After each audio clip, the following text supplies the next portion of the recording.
Thank you for joining us today at Synthesis Workshop.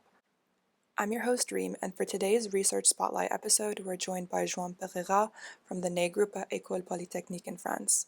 Today he'll be walking us through their bio-inspired total synthesis of Daphnepapytone A, featuring a strategic sequence of skeletal construction followed by late-stage oxidation to deliver the natural product. Welcome, and thanks again for joining us. Thank you very much for the kind introduction and for giving me the opportunity to present my work. My name is Joan Pereira. I'm a second-year PhD student in the lab of Dr. Bastien Ney at École Polytechnique in France. Today, I will present the total synthesis of Daphnepapytone A through a bio-inspired strategy. Daphnepapytones are sesquiterpene natural products isolated from the stems of Daphnepapyraceae in 2022, a plant used in traditional Chinese medicines against diabetes, rheumatic pain, and traumatic injury. It showed moderate alpha-glycosidase inhibitory activity, highlighting its potential as a lead candidate for a diabetes treatment development. Daphnepapytone A is a bridge tetracyclic guanine-derived sesquiterpenoid incorporating a unique, highly substituted cyclobutane ring. It has 5 contiguous stereogenic centers, 3 of them being quaternary and located at the bridgehead of the cyclobutane. Therefore, due to the limited biomass availability and the synthetic challenge, this compound has emerged as an attractive target for total synthesis. Let's now take a look at similar guanine-derived structures that have been reported in the literature. These include artatrovirenol A, B, and daphnenoid A. These natural products share a common 5-5-5-6 cage-like tetracyclic skeleton. This structure results from the formation of an additional carbon-carbon bond between C1-C11 and C4-C13 on the guaian skeleton through a 4+2 cycloadditions. Daphnepapytone A is the only guaian-derived sesquiterpenoid who have a 5-6-4-5 cage-like tetracyclic skeleton. It results from the formation of an additional carbon-carbon bond between C1-C12 and C10-C11 on the guaian skeleton through a 2+2 cycloaddition. Due to the complexity of these frameworks, these natural products have immediately caught the attention of synthetic chemists to achieve their total synthesis. Note that all these total syntheses were recently reported in 2025. Other guaians have been isolated as Daphnepapytone B, C, and oleodaphnone, an HIV-targeting compound. The original isolation paper proposed 2 plausible biosynthetic pathways for the formation of Daphnepapytone A from oleodaphnone, depending the unknown order of reaction. Daphnepapytone A could be achieved via a sequence of 2+2 cycloaddition and CH oxidation in pathway A. The alternative pathway B will start by the CH oxidation before the 2+2 cycloaddition. It's interesting to mention that the intermediate of path B can also be a precursor of Daphnepapytone B. Based on a bio-inspired retrosynthetic analysis, Daphnepapytone A could be synthesized through a late-stage CH oxidation. This cage skeleton could be produced by a biomimetic 2+2 cycloaddition of oleodaphnone. This bicyclic skeleton will be constructed by a distal selective allynic posencon from an alanine substrate. This intermediate could be synthesized from an aldehyde, which is readily available from an ancient Moser-Tanabe fragmentation of carbon epoxide. Overall, this strategy circumvented the early installation of the natural product alcohol that was incompatible with the ancient Moser fragmentation. While we were submitting this work for publication, an elegant synthesis was disclosed by Stolz and co-workers. They described a de novo approach where the 2+2 cycloaddition was achieved earlier during the synthesis from the same alanine moiety as ours. Here, a Posencon reaction on the resulting methylidene cyclobutane intermediate successfully produced desoxy-Daphnepapytone A. Finally, a late-stage oxidation also allowed them to achieve the total synthesis of the natural product. We began the sequence with the aldehyde, made in 2 steps from R-carbon, as already described by Fürstner. This aldehyde underwent an alanation reaction, promoted by endium 0, to synthesize the alanine compound with a diasteromeric ratio of 2:3. The secondary alcohol was protected by trimethylsilyl chloride in high yield. Alternatively, we were able to perform a diasteroselective alanation using a chiral phosphoric acid catalyst to synthesize the correspondent allanol with a high diasteromeric ratio and yield, followed by its protection. To construct the 5,7 bicycle, we used a selective distal intramolecular allynic boson-Cohn reaction thanks to rhodium-1. This reaction necessitates the use of carbon monoxide that was safely generated in our lab thanks to Scritz Group 2-chamber vessel known as COR. This device has two chambers connected through a bridge. Carbon monoxide was generated in one chamber, here marked A, from a solid precursor, here we used CO-gen. The CO gas diffused to the second chamber via the bridge. Finally, the carbonylation step took place in chamber B. By this way, we could accurately control the quantity of carbon monoxide generated. With this system, we successfully carried out the allynic boson-Cohn reaction, achieving the synthesis of the Goyen skeleton. In the racemic version, the reaction gave us 75% yield. Next, the diastereomeric mixture was deprotected under acidic conditions, followed by the oxidation of the secondary alcohol with Daphnepapytone. This completed the first total synthesis of oleodaphnone, the plausible biosynthetic precursor, with 50% over 2 steps. This reaction was also successfully performed on a pure diastereomer.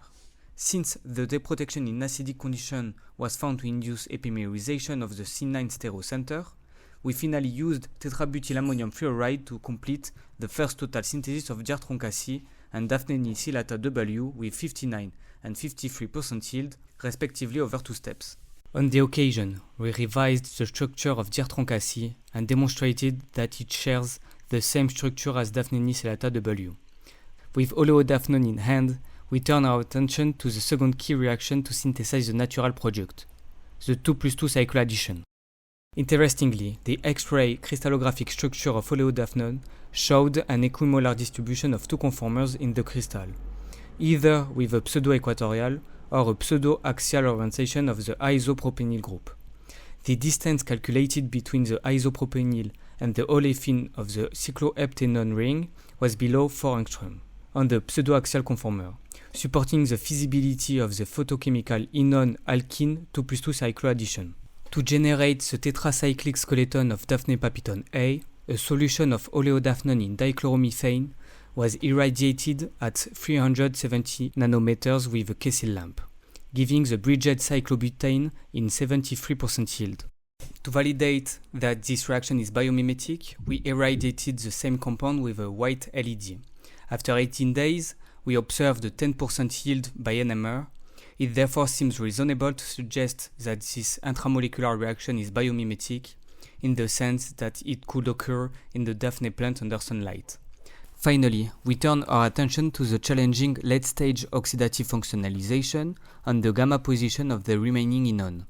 This transformation had to be regioselective and stereoselective to install the secondary alcohol of Daphnepapytone A. The reactivity of the cage intermediate was thus investigated under various conditions. No reaction occurred in the presence of singlet oxygen, selenium dioxide, or Davis reagent. Surprisingly, under auto-oxidation conditions, presence of oxygen in a basic medium, we isolated product A, a non-oxidized reagent compound, in a 40% yield. We observed a 1,2 migration of carbon-10, leading to the ring expansion of the cyclobutane. The use of chromium-5 oxidant gave Daphnepapytone A in 28% yield. This is the first indication that the concave face is more sterically injured. In addition, another rearranged complex product B was isolated with 12% yield, resulting from an oxidation and a formal diotropic rearrangement. Gratifyingly, the use of chromium trioxide enabled the triketone product C to be formed in 62% yield and in a remarkably selective manner. Let's have a look at our proposed mechanism for the formation of the rearranged products. For product A, a retro-Michael reaction can be induced by the base, resulting in a cyclopentadienone. A new Michael addition of the resulting anion at position 5 could furnish the product with a diastereomeric ratio 15:1 relative to the methyl substituent. We propose that this rearranged product may correspond to a yet undiscovered natural product skeleton, given its ease of formation. For product B, a CH oxidation on position 6 could deliver the desired triketone intermediate. It would then undergo a 1,2 migration of carbon-10, the mechanism of which would be similar to product A. Finally, a second 1,2 migration of carbon-6 will form product B. However, this mechanistic proposal remains highly speculative, as radical intermediates may also be involved under chromium-5 conditions. For product C, the retroselectivity could be explained by the stabilization of the intermediate radical in the allylic position after abstraction of one hydrogen. Then, this radical could react with another equivalent of chromium trioxide to form the CO bond and the intermediate chromium-5. Finally, its decomposition generates final product C as well as chromium-3. At this stage, we successfully oxidize the desired position by forming Daphnepapytone A and product C. The product C has 3 ketones. 2 of them are integrated in an N-dione motif. This structure brought a new challenge for the chemo and stereoselective reduction of the newly installed ketone on C6. Crystallographic analysis of the tri-ketone product shows that the ketone in position 3 is the least injured. It was therefore initially assumed that this ketone could be a target of this reduction. To check this, the tri-ketone was submitted to 0.75 equivalent of sodium borohydride in methanol. In fact, this reaction gave a single product in 73% yield, which turned to be Daphnepapytone A. This striking result could be explained by the ability of cyclohexanones to be reduced more rapidly than cyclopentanones. Furthermore, the exclusive stereoselectivity can be explained by the fact that the axial approach of a hydride is favored on a cyclohexanone. In addition, the molecule's cage structure makes the concave phase supposed to be more crowded. DFT calculation confirmed that the axial approach in position 6 has the lowest transition state energy of all possible reduction possibilities. Interestingly, the luge conditions resulted in a poor chemo and stereoselectivity, giving a mixture of products, including this diol. The relative stereochemistry of the diol was confirmed by crystallography and could be explained by the directed hydride attack at C9 by the borohydride complex, following reduction at C6. In conclusion, this work represents the first biomimetic total synthesis of Daphnepapytone A. We employed a straightforward and highly efficient two-phase strategy, involving a Poisson-Kahn reaction to construct the Guyan skeleton, and a biomimetic 2+2 cycloaddition to achieve the bridge structure of the target natural product. Remarkably, the late-stage CH oxidation step was performed in a highly chemoselective manner, resulting in a triketone intermediate. The newly installed ketone, the only one localized in a cyclohexanone ring, was chemo and stereoselectively reduced through an axial approach of the hydride to release the natural product.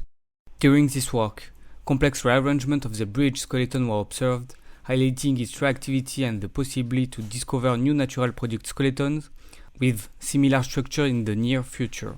Furthermore, 3 other Guyan products with medicinally relevant properties were synthesized: oleodaphnone, diatroncacy, and daphnenisilata W. On this occasion, we revised the structure of diatroncacy, showing that it is the same as daphnenisilata W. Overall, this work brings a rapid access to the complex cage structure of a structurally unique natural product and its biomimetic precursor with a biological perspective toward anti-diabetes or anti-HIV treatments. Thank you for your kind attention. That wraps up today's episode. Huge thanks to John for sharing his work with us. If you enjoyed this episode, please like, subscribe, and share it with a friend who loves total synthesis. Thanks for watching, and we'll see you next time on Synthesis Workshop.